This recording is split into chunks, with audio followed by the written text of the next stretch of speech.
Патша мен бұлбұл ертегісі. Бұрынғы өткен заманда бір патша болыпты. Оның сарайы әлемдегі ең көркем, зәулім сарайлардың бірі болыпты. Бірақ патша өз иелігіндегі салтанатқа аса мән бермейтін бейбақ бір патша болыпты. Сарай маңында сарайдың әсемдігімен жарысқан әлемдегі ең әдемі гүлдер өскен үлкен бір бау-бақша болыпты. Халықтың айтуынша ең ғажабы сол бақшада мекендейтін бір бұлбұл болыпты. Сондай әдемі дауыспен сайрайтын бұл құстың атақ даңқын естігендер ұзақ елдерден де келіп көруге асығатын болыпты. Бір күні бұлбұлдың даңқы патшаның да құлағына жетіпті. Алайда патша бұл хабардан хабарсыз болғанына қатты ашуланып, уәзірін шақырып, бұл қалай болғаны? Неге менің хабарым жоқ? Сарай бақшасындағы бұлбұлдан депті. Уәзір оған жауап бере алмапты. Өйткені оның да бұлбұлдан еш хабары болмапты. Дереу бағбанды шақыртып, сарайда әлемге танымал бұлбұл бар екен, неге айтпайсың бізге, десе бағбан, ғафу етіңіз мырзам депті. Оған уәзір, тез арада маған оны тауып әкел деп айқай салыпты.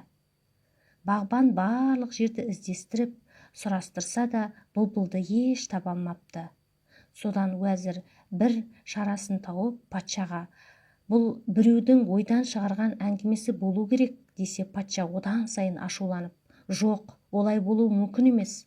Маған бұл хабарды сенімді адам жеткізді. Дереу бұлбұлды тауып әкеліңдер, немесе барлығыңды жазаландырамын депті. Сарайдың асханасында жұмыс істейтін қызметші қыз бағбанға келіп, іздегендеріңізді бұл жерден таба алмайсыздар. Қаласаңыздар, мен сіздерді оның жанына ертіп алып барайын депті.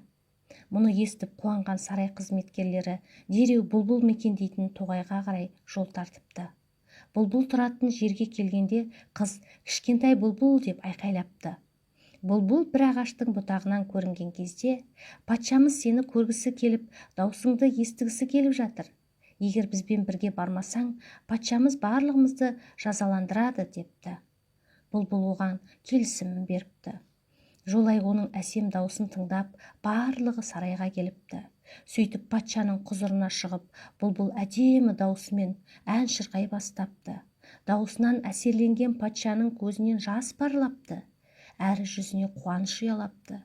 Патша бұлбұлға, менен не тілеуің бар, айт депті. Сонда бұлбұл, мен үшін ең үлкен сый сізге қуаныш сыйлау деп жауап беріпті.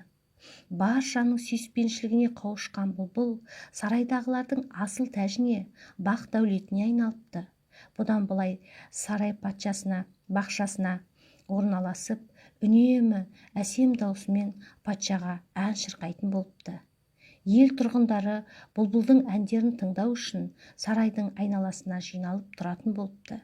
Бір күні патшаға бір сыйлық сандығы келіпті. Ішін ашып қараса, құнды гауһарлармен, асыл тастармен безендірілген ойыншық бұлбұл шығыпты.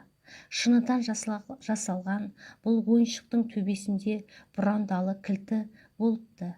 Кілт бұралғанда шынайы бұлбұлдың дауысы шығатын болыпты. Уақыт өте келе шынайы бұлбұл патша тарапынан өзіне назар аударылмай қалғанына ренжіп, бір ыңғайын тауып сарайдан ұшып кетіпті. Күнде әсем әнмен сайрап жүрген ойыншық бұлбұл бір күні бұзылып қалыпты. Бұлбұлдың даусына үйренген патша сол кезде ғана шынайы бұлбұлдың жоқтығын сезініп, оған әділетсіздік жасағанын ұғыпты. Қайғысынан науқастанып төсек тартып жатып қалыпты. Күн өткен сайын жағдайын нашарлап, халық та қатты қам жепті. Оның шарасыз күйін көрген жұрт жағдайының жақсармайтынын ойлап, жаңа патша тағайындауға бел байлапты. Патшаның сырқаты және жаңа патшаның тағайындалу хабары сарайдан ұшып кеткен бұлбұлдың құлағына жетіпті. Патшаның өзін жақсы көретінін, істеген ісіне өкінетін естіген бұлбұл оған көмектесуге шешім қабылдап, дереу патшаның жатқан бөлмесінің терезесінің алдына ұшып келіп, әсем даусымен ән шырқай бастапты. Төсегінде жатқан патша бұлбұлдың даусын естіп қайта өзіне келе бастапты. Таңға жуық патша аяғынан тұрып ауруынан жазылып кетіпті. Патша өзін емдеген бұлбұлдың әсем даусы екенін біліп, бұдан былай оны әрдайым жақсы көретінін айтыпты, және бұлбұл да анда-санда келіп ән шырқап тұратынына сөз беріпті.